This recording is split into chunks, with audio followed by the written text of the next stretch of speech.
क्षिप्रं भवति धर्मात्मा शश्वच्छान्तिं निगच्छति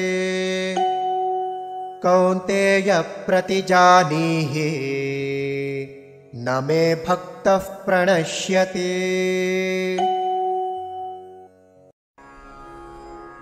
क्षिप्रं भवति धर्म आत्मा शश्वत् शान्तिं निगच्छति कौन्तेय प्रतिजानीहि न मे भक्तः प्रणश्यति।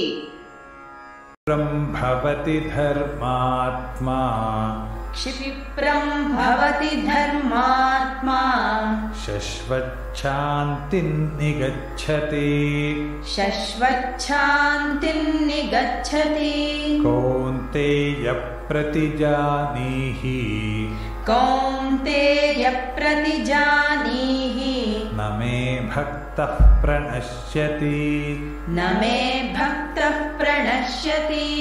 क्षिप्रं भवति धर्मात्मा शश्वच्छान्तिं निगच्छति क्षिप्रं भवति धर्मात्मा शश्वच्छान्तिं निगच्छति कौन्तेय प्रतिजानीहि न मे भक्तः प्रणश्यति कौन्तेय प्रतिजानीहि न मे भक्तः प्रणश्यति।